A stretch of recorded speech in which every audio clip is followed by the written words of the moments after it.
soy Josep Ros de Odencora y muy felices de que estéis aquí.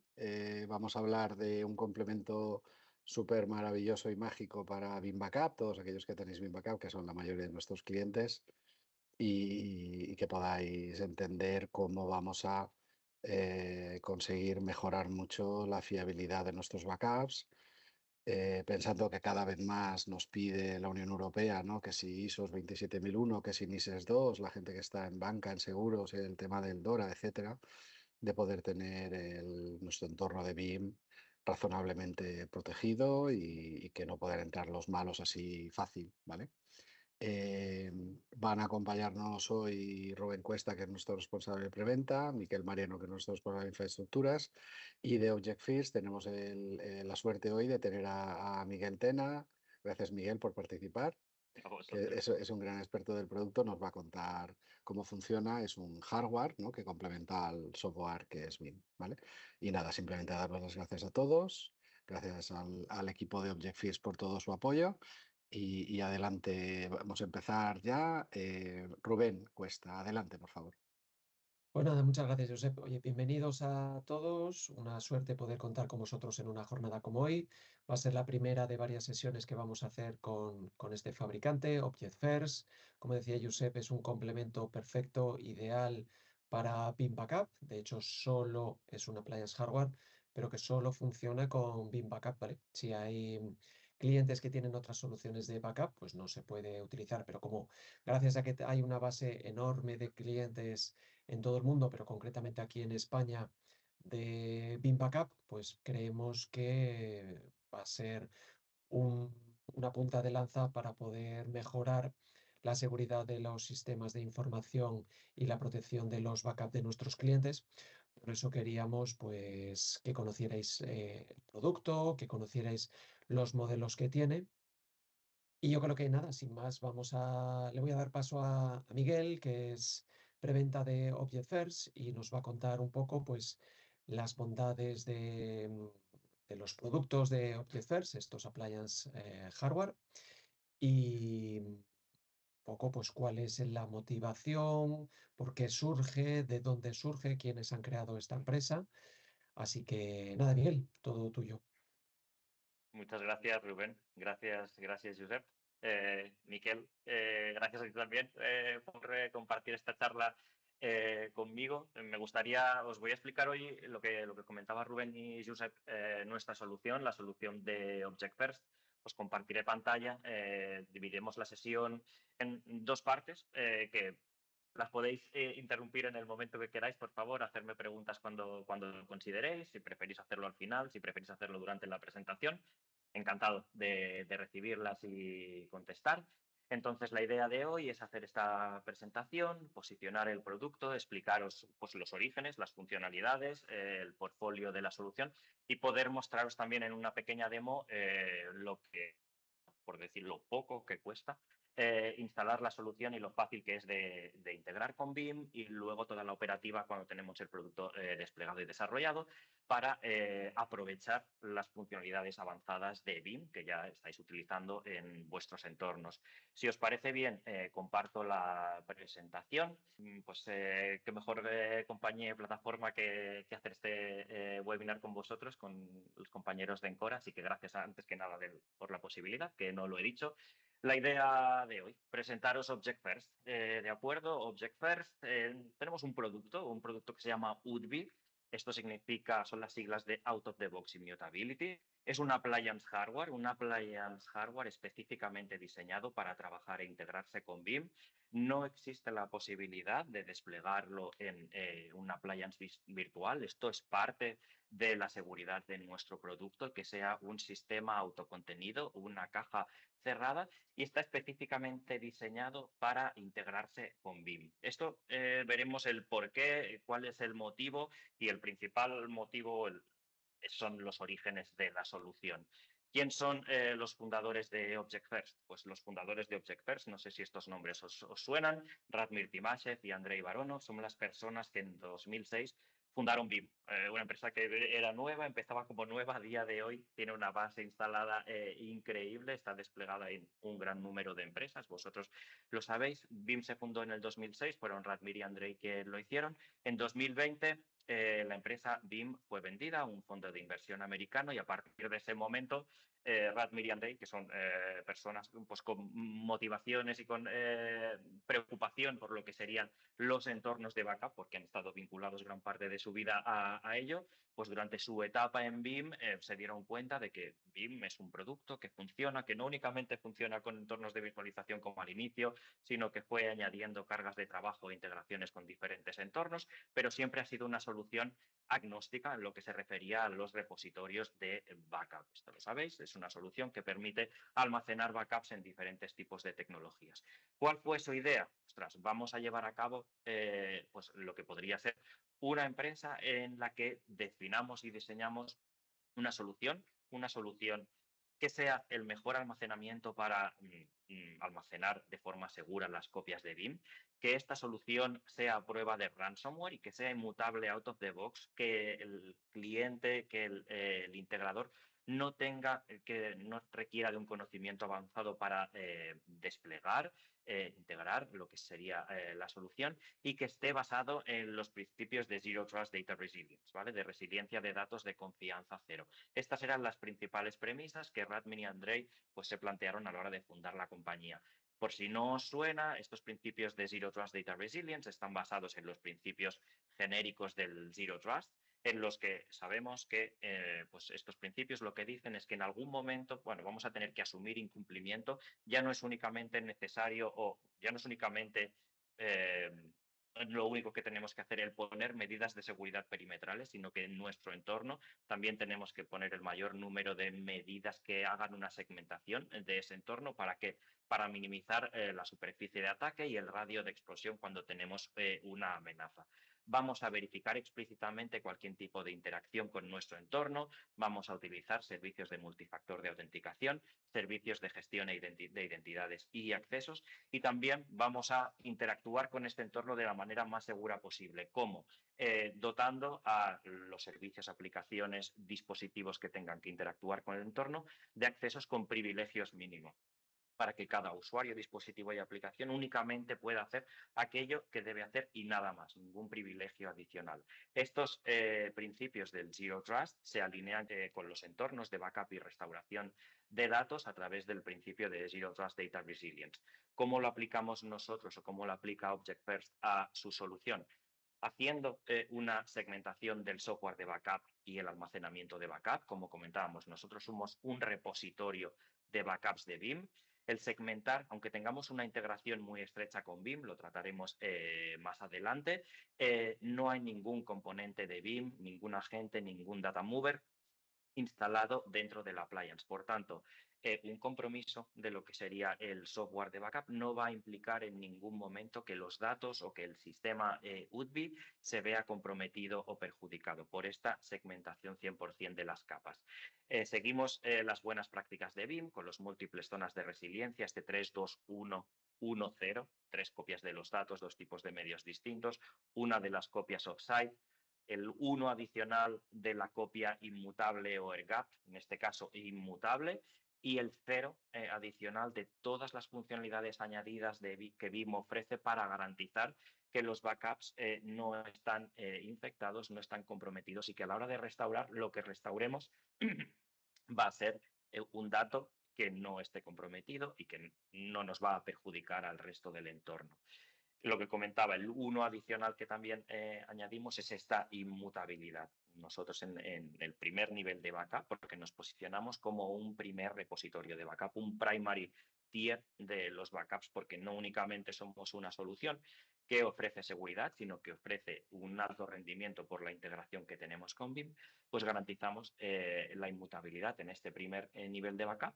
Si queremos un segundo nivel de backup en UDBI, pues también perfectamente compatible y garantizando esta inmutabilidad. ¿Cómo veríamos esto en un entorno cliente aterrizado a lo que sería una plataforma IT de un cliente? Pues como veis, decíamos que por los principios de Zero Trust vamos a tener que asumir incumplimiento. Vemos que tenemos un entorno productivo heterogéneo, servicios físicos, virtuales, cargas de trabajo en la nube, todas aquellas cargas de trabajo, en este caso que BIM, de las cuales BIM puede hacer backup.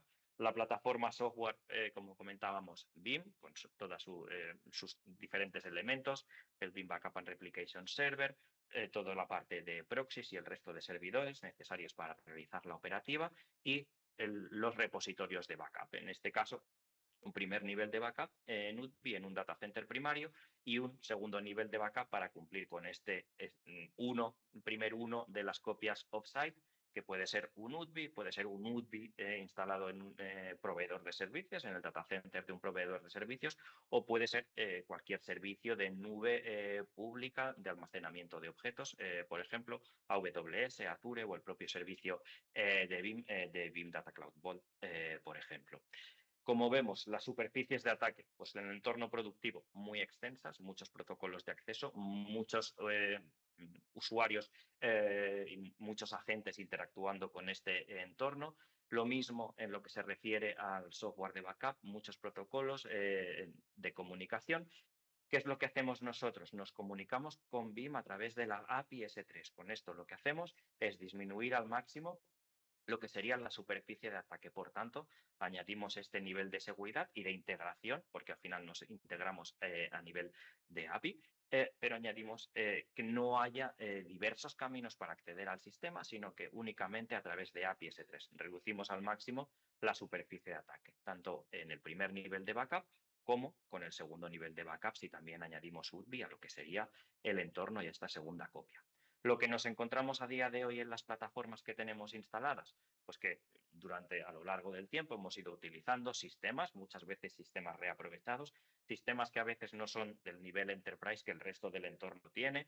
Al final estamos definiendo arquitecturas productivas con servidores muy potentes, con procesadores Intel muy potentes, con sistemas de almacenamiento productivos también muy potentes, con discos SD, con disco NVMe, con conectividad a 10, 25G, y en el entorno de backup al final estamos destinando una pequeña NAS que pone que con 4 discos de 20 teras a 5.200 revoluciones sin garantías de lo que sería pues, el rendimiento de la solución, la escalabilidad de la solución y la seguridad de la solución. Por tanto, los entornos actuales, ya sea una cabina productiva reaprovechada para un entorno de backup, pues no acostumbran a ser los seguros, potentes y simples que debería ser una solución que almacene los backups. En el ecosistema actual, las soluciones que nos encontramos a día de hoy, pues por poner 3 ejemplos, estaríamos hablando de sistemas Direct Attached Storage, un pool de discos atachado directamente a lo que sería el servidor de BIM Backup and Replication, una cabina NAS conectada a la red y presentada a través de algún protocolo de ficheros para conectarlo a lo que sería el servidor de BIM, appliances de deduplicación, que son una buena solución también, pero tienen un propósito bastante concreto, ahora veremos cuál es, y Hardened Linux Repository, que también es una solución que en ciertas ocasiones garantiza lo que sería la inmutabilidad, pero pues, que requiere de conocimiento. Por destacar algunos puntos o un concepto en común entre todos estos elementos, ninguno de ellos está hardenizado por defecto, ninguno de ellos es seguro out of the box y ninguno de ellos está específicamente diseñado para integrarse con BIM. Por tanto, estas soluciones tienen sus puntos fuertes y sus puntos débiles, pero hay algo en común, ni específicamente diseñados para trabajar con BIM, ni inmutables por defecto. Este out of the box de sacar de la caja y que el sistema sea inmutable es únicamente en la parte de UDI, no lo cumplirían estos sistemas. Entrando en detalle en las soluciones DAS, pues, el punto débil aquí sería la seguridad, esta inmutabilidad que en muchos casos no podemos garantizar. En algunos casos se pueden habilitar ciertos servicios de inmutabilidad, pero que siempre teniendo un acceso root, siempre teniendo un acceso raíz, vamos a poder deshabilitar y borrar lo que serían los datos que existen en el sistema. Son sistemas simples y potentes, pero la seguridad aquí sería el punto débil. En lo que se refiere a los appliances de duplicación, pues la seguridad también se puede habilitar o deshabilitar en mayor medida. Siempre hay que hardenizar, hay que trabajar para inmutabilizar estos sistemas, muchas veces a través de línea de comandos y añadiendo licencias adicionales a lo que sería la solución. La simplicidad, pues no es simple porque requiere conocimientos de los protocolos propietarios. Algunos fabricantes pues disponen de algunos protocolos propietarios para hacer estas integraciones y estos servicios de inmutabilidad. Y el punto débil, lo que vemos un poco más débil en estas soluciones, sería la potencia, el rendimiento. ¿Qué pasa cuando tenemos que almacenar backups en el sistema? Pues que hay un preproceso de deduplicación que hace el sistema para optimizar el espacio ocupado. ¿Qué pasa cuando tenemos que restaurar los datos? Que hay un proceso de rehidratación que también pues requiere de tiempo.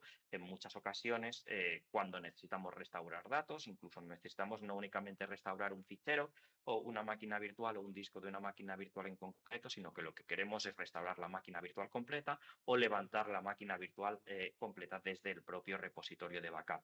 Esto, desde una appliance de duplicación, se puede dilatar hasta horas en vez de minutos, segundos, que es lo que debería ser. Por tanto, el rendimiento pues, es un poco limitado. Si bien The Duplication Appliance es una solución muy adecuada para backups de larga retención, para un segundo nivel de backup cuando tenemos que cumplir con ciertas normativas o la empresa nos requiere pues, almacenar backups de larga retención, años, etc. En cuanto a Hardened Linux Repository, pues también es una solución que últimamente pues, se está implantando bastante. Veeam también está trabajando en simplificar lo que sería la implantación del servicio, pero siempre va a acabar siendo una solución do it yourself, con un soporte limitado, con un hardware por detrás pues, que debe cumplir ciertos requerimientos, tanto a nivel del RAID de los discos, de las controladoras, de los procesadores de lo que sería el sistema, y sobre todo va a requerir un mantenimiento y un tiempo de aplicar esa jardinización y mantener actualizada esa jardinización. Si no, estamos perdidos. O sea, al final acaba siendo un sistema que tampoco es sencillo, requiere conocimientos de administración de Linux, por tanto, la simplicidad, tenemos aquí una X y la potencia, pues claro, si el servidor es muy potente, la solución va a ser potente. ¿Qué es lo que ofrecemos nosotros? Woodbee, que es un almacenamiento de objetos basado en el estándar S3, que garantiza los thread checks. De hecho, son nuestros pilares fundacionales, la seguridad, la simplicidad y la potencia. Como avanzábamos inicialmente, Veeam siempre es el software de backup. Posicionamos Woodbee como un primer nivel de backup porque no únicamente garantizamos la inmutabilidad y la seguridad de los datos, sino que garantizamos que los backups se realizan muy rápidamente y la restauración también es muy rápida. Luego vemos unas cifras que son a día de hoy unas cifras de PowerPoint, pero están basadas en las implantaciones que tenemos desplegadas de Woodbee. Por tanto, Woodbee, primer nivel de backup para almacenar esos backups inicialmente de corta retención, esos backups que vamos a utilizar para restaurar los datos más actualizados en el tiempo.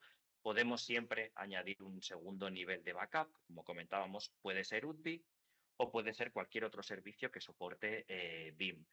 En este caso, y en esta, aquí veis las flechitas, siempre es Veeam quien hace la orquestación, siempre es Veeam quien hace la copia y el uploading de datos a través de la configuración de Scale Out Backup Repositories, a través de la configuración de Backup Copy Jobs. Woodbee no hace replicación hardware a nivel S3. Nosotros no hacemos esta replicación de los datos, simplemente porque para seguir el proceso de soporte de Veeam. Queremos que Veeam siempre sea consciente de todas las copias que hay en nuestro entorno, tanto las primarias como las secundarias. Por tanto, delegamos en Veeam toda la operativa de copia y de los datos. Como comentábamos, un segundo nivel de backup podemos tener Woodbee o podemos tener un servicio nube. Si hacemos backup copy jobs podemos tener una appliance de duplicación.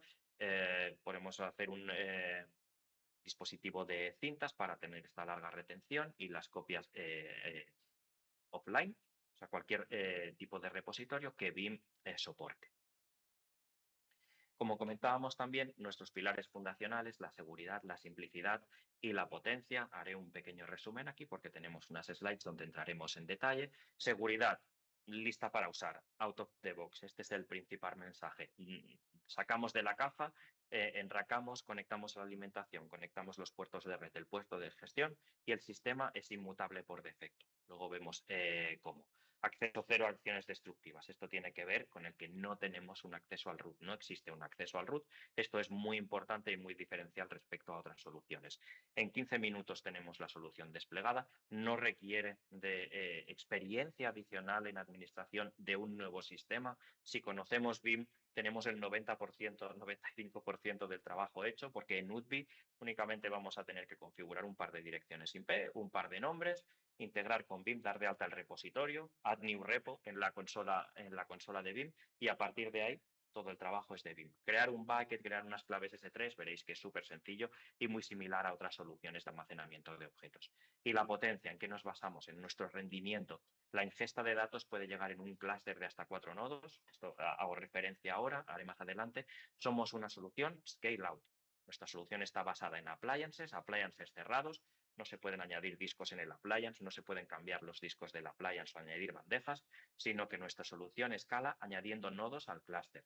El clúster más grande puede ser a día de hoy de cuatro nodos. Obviamente podemos crecer más, veremos cómo, pero con un clúster de 4 nodos, en este caso con los 4 nodos más grandes de nuestro portfolio, llegaríamos hasta 8 GB por segundo en escrituras en el sistema y, sobre todo, muy importante, certificados para usar Instant VM Recovery. Al final, por nodo, podemos levantar hasta 20 sesiones concurrentes de Instant Recovery, levantar hasta 20 máquinas virtuales de forma instantánea desde lo que sería nuestro appliance inmutable.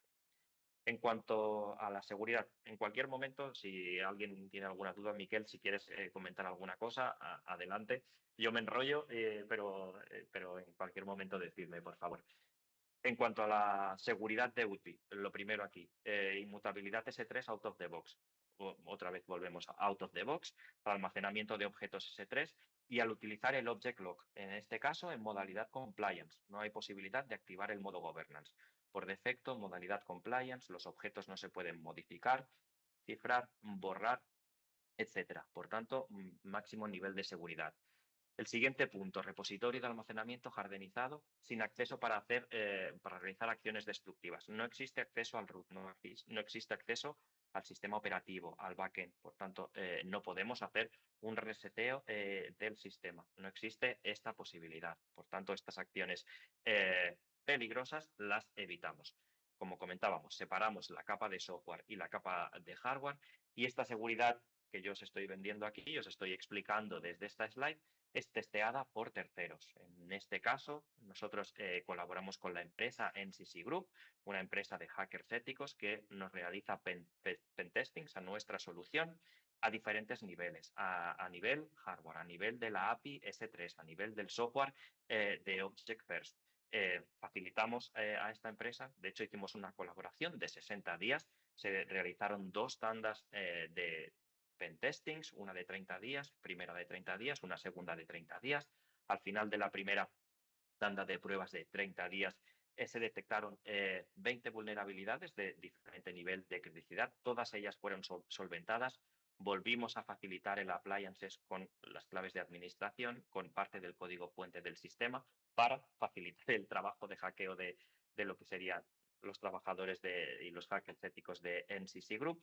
Al final de este segundo periodo de pruebas, se comprobó que todas las posibles vulnerabilidades identificadas, se habían solventado, y la conclusión del informe, que es público, os podéis descargar de nuestra página web, lo que dice es que aunque un tercero sin permisos fuera de la organización acceda al sistema con las credenciales de administrador, no va a poder borrar los backups que hay almacenados en UDBI. Por tanto, se garantiza la inmutabilidad de los backups de los objetos almacenados en UDBI. En cuanto a la simplicidad, pues súper fácil, lo que comentábamos, 15 minutos para instalar y configurar. Accedemos a través de una Text User Interface, os lo enseñaré, que podemos acceder a través de un puerto de gestión IPMI o conectándonos en local al sistema, conectando un teclado y un monitor. Nos adaptamos a los parámetros estándar de BIM, el tamaño de bloque de 1 megabyte. No tenemos que hacer más grande este tamaño de bloque, por tanto, vamos a ser más eficientes en lo que sería la ocupación del espacio. Esto es muy importante porque nuestra solución UDBI no deduplica y no comprime. Dejamos también esa tarea de cara a BIM. BIM es quien hace la deduplicación y compresión de los datos en origen a nivel de proxy. ¿Por qué? Lo hacemos porque no queremos tener la penalización en rendimiento, tanto en las escrituras como en las restauraciones. Por tanto, no tenemos que deshidratar y rehidratar el dato para recuperarlo. Por tanto, deduplicación y compresión la realiza BIM. Nosotros optimizamos alineándonos con los parámetros estándar de BIM a nivel de tamaño de bloque en este caso. Y muy importante también la escalabilidad lineal y el equilibrio automático del clúster. Cuando añadimos un nodo al clúster, los buckets que hemos configurado autoescalan entre todos los nodos del clúster y los objetos que hay dentro de este bucket, los backups que hay almacenados, se distribuyen para aprovechar el máximo rendimiento de la solución. Esto lo podemos hacer porque tenemos un nivel de integración muy elevado con BIM. Veremos que la funcionalidad que utilizamos de BIM a nivel de integración será Smart Object Storage API.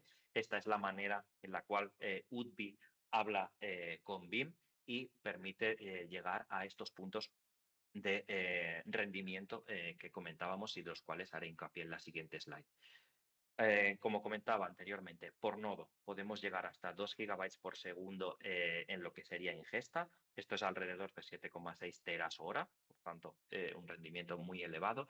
Velocidades de recuperación y restauración de hasta 800 megabytes por segundo, hasta 20 sesiones concurrentes de Instant Recovery por nodo, por tanto, en un clúster de 4 nodos, hasta 80 máquinas virtuales en Instant Recovery, sin cuellos de botella debido a bases de datos intermedias, no las tenemos, y sin políticas de tráfico complejas para la configuración, ya que la conexión con BIM se realiza a través de la API S3.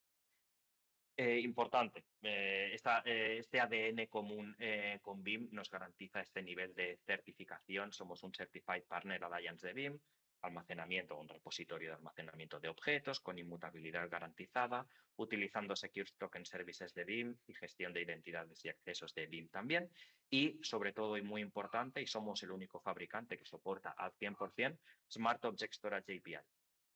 ¿De acuerdo? Esta Smart Object Storage API es una funcionalidad que lo que hace es facilitar la comunicación entre BIM y el almacenamiento de objetos. Esta comunicación puede ser pues, lo más fluida posible cuando tenemos el 100% soportada la funcionalidad, que es nuestro caso. El primer nivel de integración sería pues este Capacity Info. El BIM es consciente de la capacidad disponible y usable y ocupada que hay en los buckets. El siguiente nivel de integración, que es el que nos facilita y el que nos proporciona el rendimiento elevado, sería la capacidad en sí de Smart Entity. ¿Esto qué quiere decir? Nos facilita tres cositas, que pongo aquí a continuación, es que BIM pueda escribir directamente en la caché de nuestros nodos. Cuando hablemos de la arquitectura del nodo, veréis que cada nodo tiene una caché NVMe.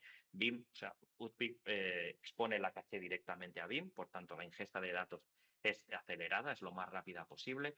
Almacenamos los backups en forma de Smart Entity. Si estamos haciendo el backup de una máquina virtual, por ejemplo, una Smart Entity sería una cadena de backup, que sería el backup full más los diferentes incrementales y los puntos de restauración GFS si los tenemos habilitados. Estas Smart Entities siempre se almacenan en un nodo en concreto, nunca se rompen ni se distribuyen entre distintos nodos, con lo cual lo que hacemos es que la ingesta de los datos sea lo más inteligente posible. Siempre el siguiente backup incremental irá destinado al nodo donde está el resto de la Smart Entity, y a la hora de restaurar los datos, estos backups estarán almacenados en forma de objetos, pero en forma inteligente. Otra cosa importante, somos una solución clusterizable. Cada appliance tiene un par de puertos de 10G o de 25G, cada uno con su IP. Si tenemos un clúster de 4 nodos, al final vamos a tener 8 puertos usables para ingerir y para restaurar datos. Smart Object Storage API también lo que nos va a hacer es redistribuir de forma inteligente la ingesta de los backups con granularidad pues a nivel de máquina virtual también, aunque un job incluya 10, 20, 30 máquinas virtuales, la granularidad será a nivel de máquina y se distribuirán los backups entre los diferentes puertos del clúster de UDBI. Smart Object Storage API es una funcionalidad que tiene un roadmap que cada vez va integrando más cargas de trabajo. A día de hoy, todas las plataformas de virtualización como VMware, Hyper-V, Nutanix, Red Hat, OVIRT, Proxmox están soportadas, por tanto podemos garantizar este rendimiento. También almacenamiento de objetos, sistemas de ficheros. Lo que no tenemos soportado a día de hoy, por ejemplo, por Smart Object Storage API, sería el BIM para 365. Por tanto, podemos seguir siendo un repositorio de almacenamiento de objetos para este tipo de cargas de trabajo, pero no vamos a ser tan rápidos, digamos, aunque normalmente para plataformas de 365 el cuello de botella es la WAN, es Internet, no tanto el target de backups. Que os quedéis con el mensaje de que pues, podemos seguir almacenando backups de Microsoft 365, pero no seremos tan rápidos en este caso. Esto sería un esquemita de cómo funciona Smart Object Storage API, que es lo que os venía explicando. BIM Backup and Replication procesa los datos. Habremos dado de alta el bucket o los buckets dentro de nuestro clúster de UDBIS a través de una IP de servicio. Los backups van a distribuirse entre los diferentes nodos del clúster, van a hacer un bypass de las tarjetas de red y van a aterrizar directamente en la caché de los nodos. Por tanto, aceleramos las escrituras.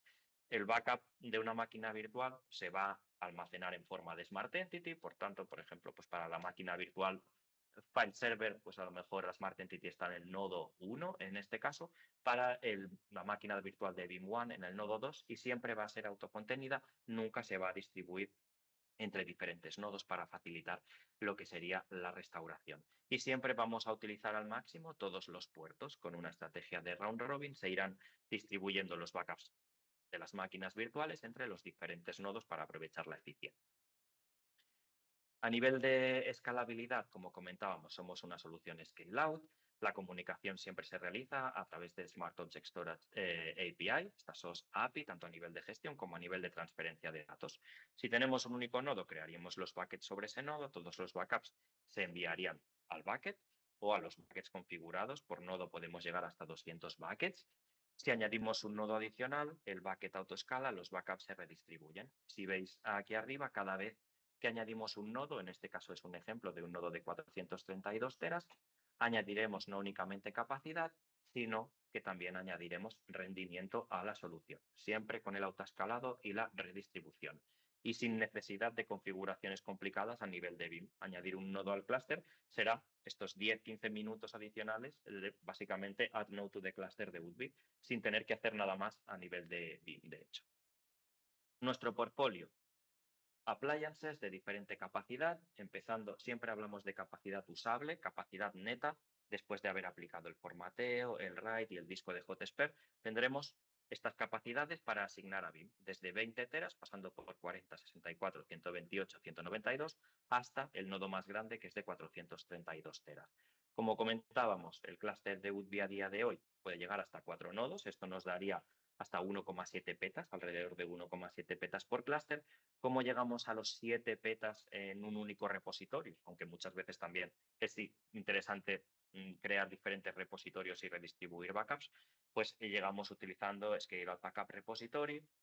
Podríamos crear un performance tier de 4 extents, cada uno de los extents con un clúster de UDBI, y de esta manera llegaríamos a los 7 petas. Por tanto, la escalabilidad no sería realmente un problema en nuestra solución tampoco. ¿Qué hay en cada una de los appliances? Pues el appliance, y os voy a poner, de hecho, dejar que os comparta la página web. Como veis aquí, está basado en un appliance de 2US. Si quitamos este frontal, lo que veríamos es un servidor de nuestros partners hardware o Supermicro o Dell. A día de hoy, el nodo de 432 teras es el único nodo que es del fabricante Dell. El resto, a día de hoy, son Supermicro. Y aquí veis lo que os decía, el appliance con número de discos en función del appliance que sea, pues más o menos discos, siempre con una caché NVMe, discos rotacionales configurados en RAID 6 más Hotspur para lo que sería el almacenamiento de datos y darnos esta capacidad de 20, 40, 64, etc. Por la parte de detrás, pues fuentes de alimentación redundantes, ranura para los 2 discos SSD del sistema operativo, el puerto de gestión y PMI, puerto VGA y USBs, y también muy importante todos los appliances entre el nodo de 20 y 192 teras vienen con 2 tarjetas NIC, una de ellas con 2 puertos de 10G base T, la otra de ellas con 2 puertos de 10G SFP+.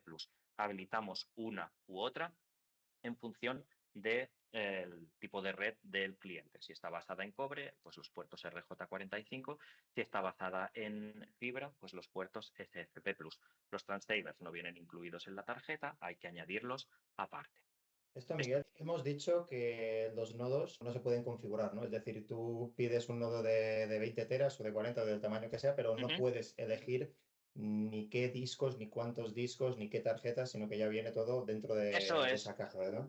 Eso es una caja cerrada. Al final el appliance de 20 teras, pues es el appliance de 2US que te viene, pues por ejemplo, con sus 9 discos de 4 teras cada uno, configurados en RAID 6 más HotSpec, los discos de sistema operativo, la caché NVMe, pero es una caja cerrada. Estos no se podrían cambiar. Para ampliar la solución, lo que hay que hacer Hay que es añadir nodos. Eso es, un nodo adicional y puede ser de cualquier tipo. O sea, si hemos empezado por el nodo de 20 teras, luego podemos comprar el segundo de 432 teras. Es un mix and Podríamos match and tener scale de la manera. un nodo de cada tamaño dentro de un mismo cluster. Eso es, sin ningún tipo de problemas. Todos son compatibles, independientemente del fabricante o del vendor hardware que haya por detrás, y indiferentemente de la capacidad o del tipo de appliance.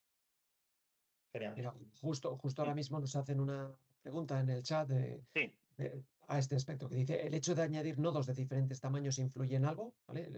Estamos justo diciéndolo ahora, que se puede mezclar en un mismo clúster nodos de diferente tamaño, pero ¿alguna consideración, Miguel, a la hora de balancear las máquinas virtuales? Lógicamente, una configuración de 4 nodos de 20 teras, vas a poder tener los nodos exactamente igual de balanceados. Si tú tienes un nodo de 20 teras y un nodo de 60, pues lógicamente no puedes tener distribuidas de forma equitativa los backups entre los dos nodos, pero sí que puedes tener distribuidos esos backups entre los dos.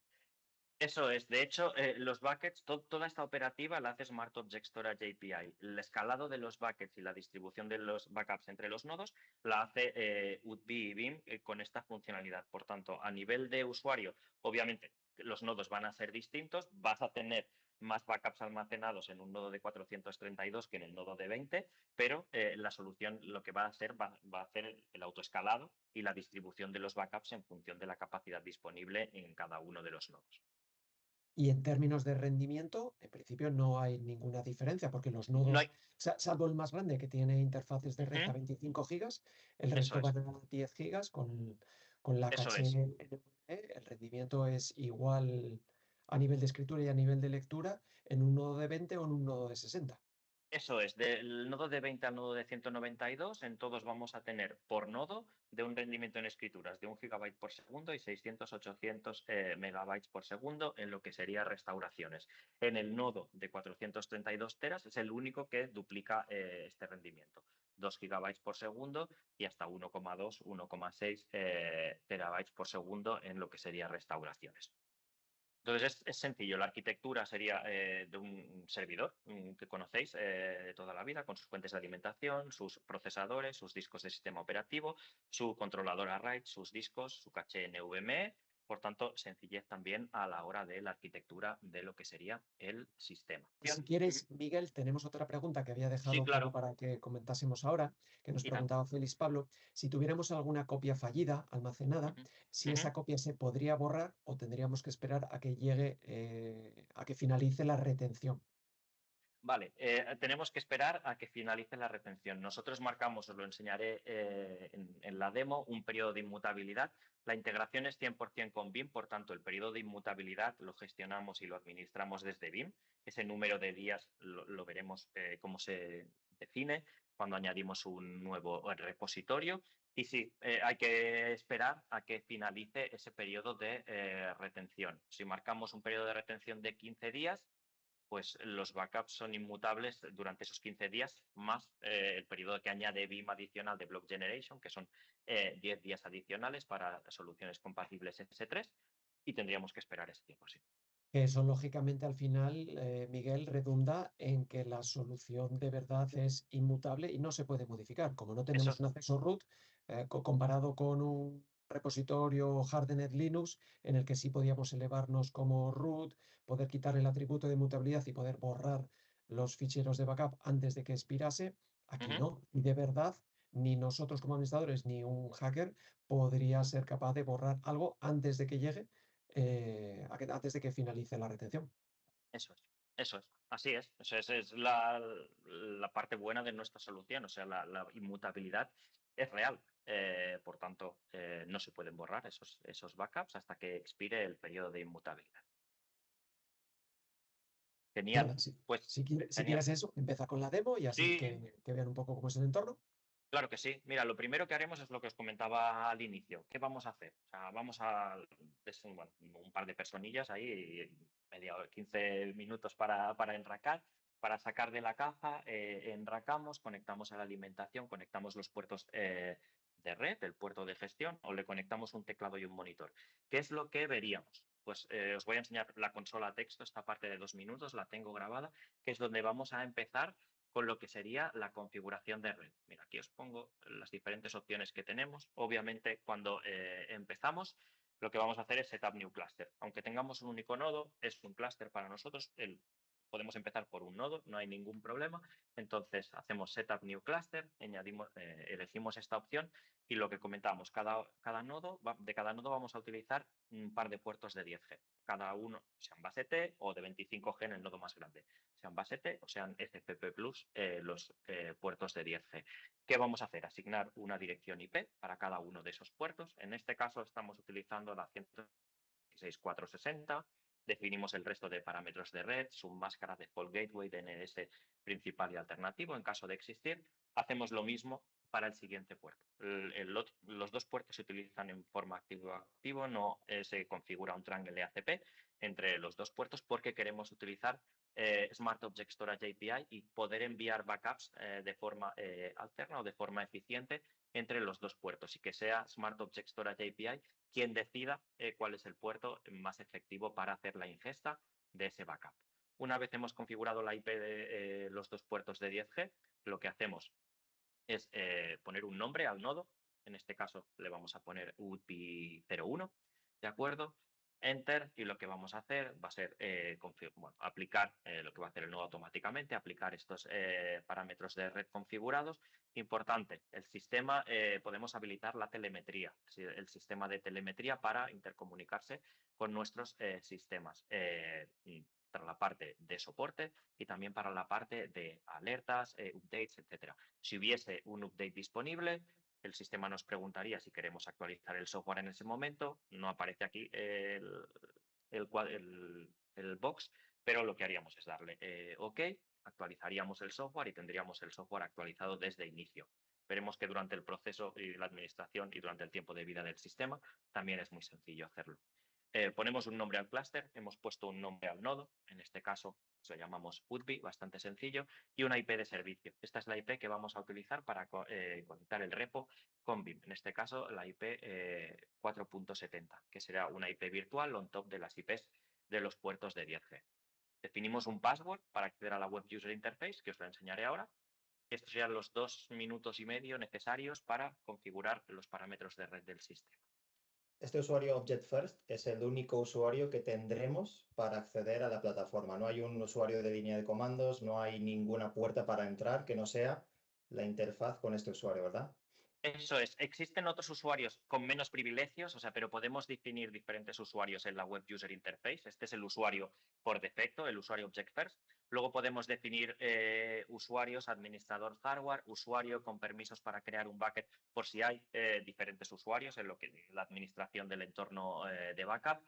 Usuario únicamente de visualización, si tenemos gente que está en la parte de soporte interno, pero no hay ningún usuario que tenga privilegios para acceder hablamos siempre de usuarios de UDP, nunca de sistema operativo para acceder a las tripas, digamos, de la solución.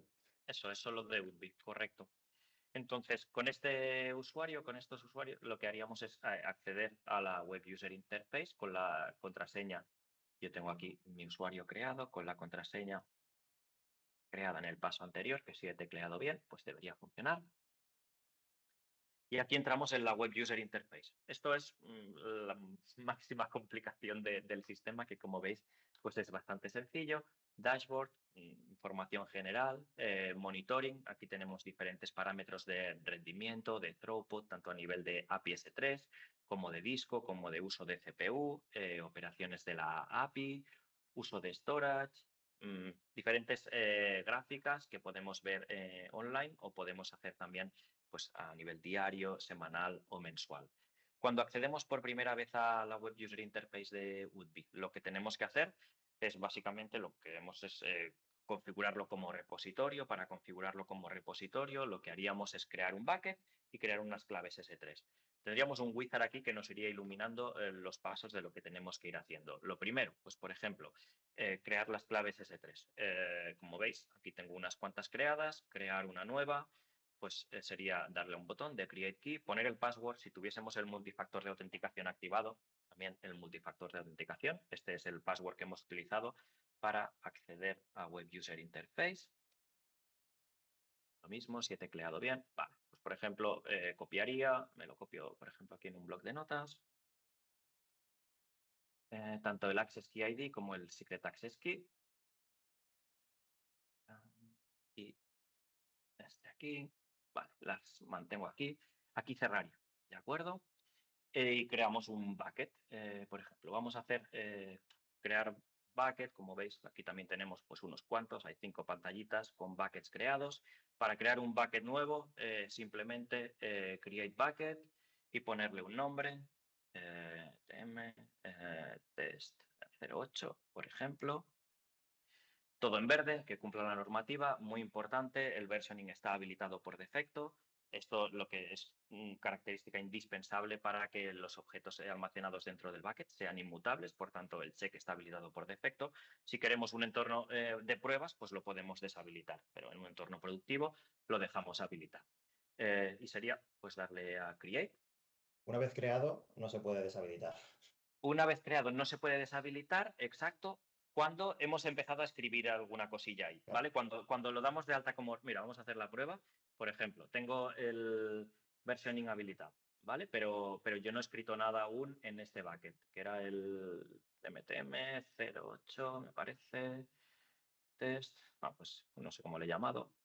Vamos a ver, creo que MTM test. No. Bueno, vamos a intentar, este lo tengo, vamos a crear otro porque me he olvidado del nombre y tengo esta lista súper larga, test, MTM. Ponle en Cora, hombre. Venga, va, MTM, test en Cora.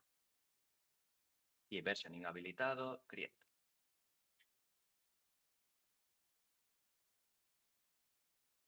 Vale, versioning habilitado, closed.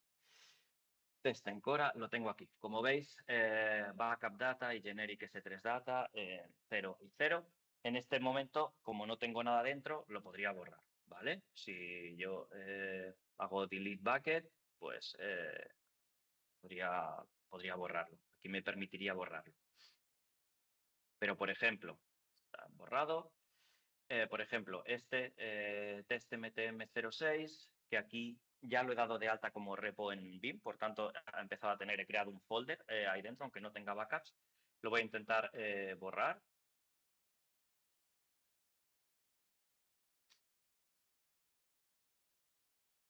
¿Vale? Y aquí ya me da el error. En el momento en que lo doy de alta como repo, aunque no tenga backups, y más cuando tengo backups, pues desde ese momento ya no podemos borrar el bucket. ¿De acuerdo?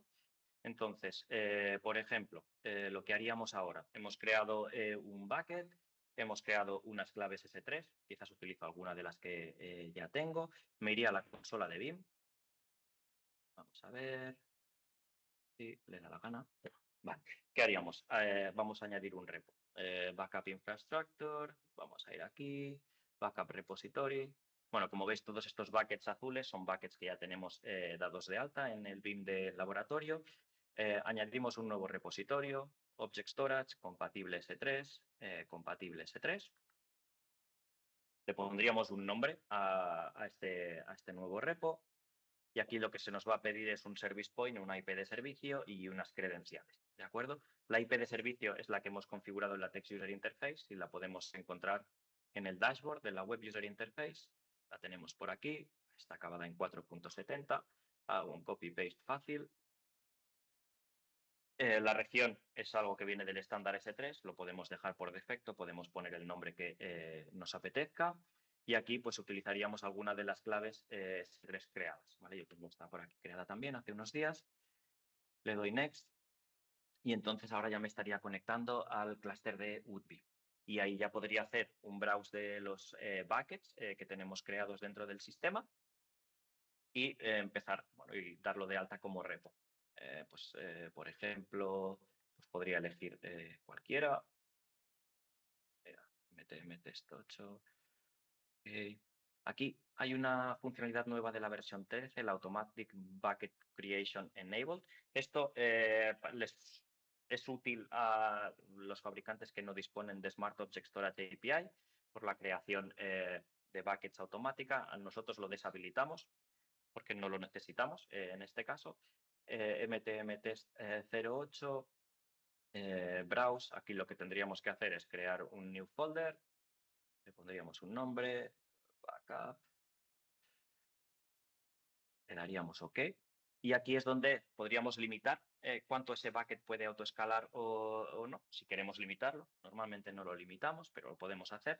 Y aquí muy importante también lo que comentábamos, aquí es donde marcamos make recent backups immutable for tantos días. 7, 30, 90 días, en función del número de días que queremos que los backups sean inmutables, al igual que de la retención que queramos marcar en el job de backup, pues vamos a ocupar más o menos espacio. Pero aquí es donde marcamos la parte de lo que sería pues, retención y inmutabilidad de los backups. Ay, aquí no debería haber hecho esto porque he puesto 30 días, ya no lo voy a poder borrar. Voy a ir atrás, no lo voy a dar de alta porque si no, aquí si meto datos es lo que decíamos, esto es más vale ir con cuidado. Sí, le daría a cancelar al final. Definimos Mount Server, básicamente para tener toda la parte de restauraciones definidas, la caché, etcétera. Preview, Apply y Summary. Y tendríamos un nuevo bucket aquí creado, dado de alta. Voy a llegar al final. Yes. Y sería un nuevo bucket al cual ya podríamos ir enviando backups.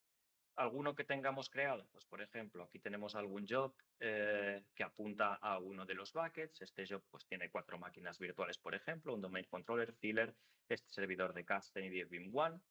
Vamos al Object Storage, este es el repositorio. Aquí tenemos los backups de estas máquinas. Intento borrar un backup del Vim1. El backup se hizo ayer. Delete from disk.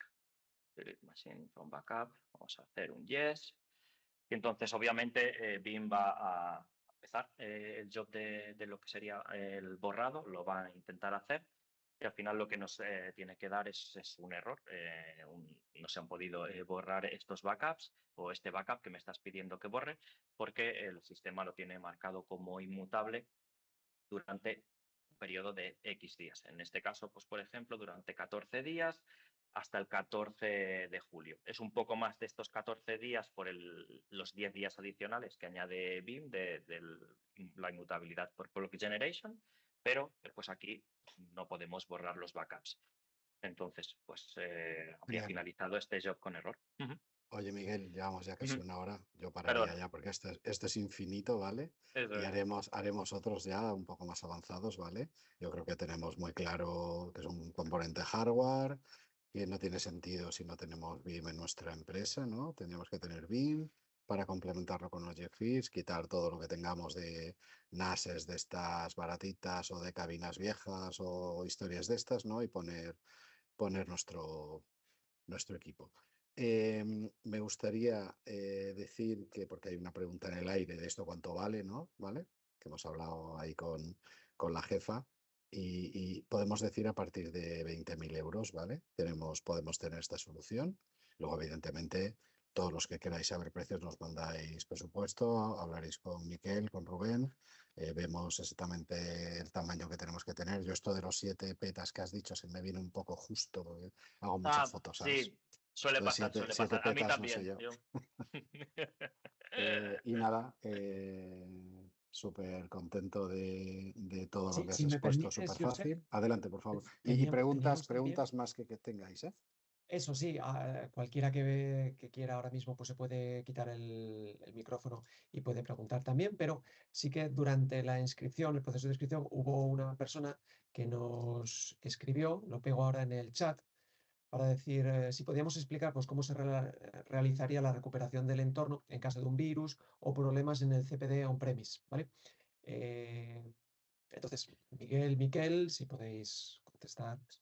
Aquí, si queréis, contesto súper fácil también. O sea, como decíamos, segmentación de software y segmentación del hardware. Hay un compromiso en el software. Por ejemplo, vamos a poner que se revientan el Bin Backup and Replication. Tenemos nuestros backups, como comentábamos, almacenados en los buckets. Backups inmutables, no han podido ser borrados. Lo que deberíamos hacer, pues deberíamos tener algún recurso, obviamente, para desplegar una nueva máquina virtual con el Bin Backup and Replication, a la cual le presentaríamos un bucket en el cual ya existen backups, se marcaría la opción ya hay backups en este bucket, sería un rescan de este bucket, se importarían esos backups y se podrían empezar a restaurar esos backups de ese nuevo servidor de Bin Backup and Replication, ¿de acuerdo? Entonces ahí tendríamos una posibilidad. Si ha habido una situación, por ejemplo, en la que no se ha comprometido el software de Bin Backup and Replication, pero las máquinas virtuales productivas pues han sido borradas por lo que sea, ¿qué es lo que suele pasar? Al final el ransomware ataca primero y borra, cifra los backups, luego la parte productiva, cuando vas al backup ya no lo tienes, pues en nuestro caso no sucede. En nuestro caso lo que podríamos hacer es poder utilizar Instant VM Recovery y poder levantar las máquinas virtuales desde el propio repositorio de UDBI. Por tanto, podríamos empezar a trabajar desde UDBI también y luego, cuando tuviésemos solucionado o los recursos provisionados necesarios en el entorno con el almacenamiento productivo, proceder con Storage vMotion, por ejemplo, y mover las máquinas a producto. Por tanto, lo que hacemos ahí es optimizar las recuperaciones y las restauraciones. Yo allí añadiría otra casuística. En caso de que tengamos una contingencia grave en nuestro CPD, que perdamos también el appliance de Objects First, la solución pasaría por tener configurado pues, esa regla del 3-2-1, ¿no? De tener un backup off-site, de tener un backup copy, pues ya sea en otro UDBI o en otro repositorio y poder empezar a recuperar los sistemas fuera de tu data center, ¿no? Entonces, ahí está el ejercicio de preparar bien esos escenarios, este plan de contingencia, para que cuando pase, al menos saber por dónde tirar. Totalmente. Genial. ¿Alguna preguntita más, chicos? Si no, cerramos ya, que serán las 11 y seguro que tenéis otras cosas que hacer, ¿eh? Súper agradecido a todos por estar aquí. A vuestra disposición, ya sabéis, preventa@encora.es para cualquier consulta que tengáis de precios, características, etcétera. Y nada, todos los que tengáis BIM, os recomendamos encarecidamente que pongáis esta solución porque es la felicidad y la tranquilidad, ¿eh? Que paséis feliz verano. Un abrazo muy grande desde Mallorca. Cuidaros mucho. Chao, chao. Gracias a todos. Gracias. Gracias.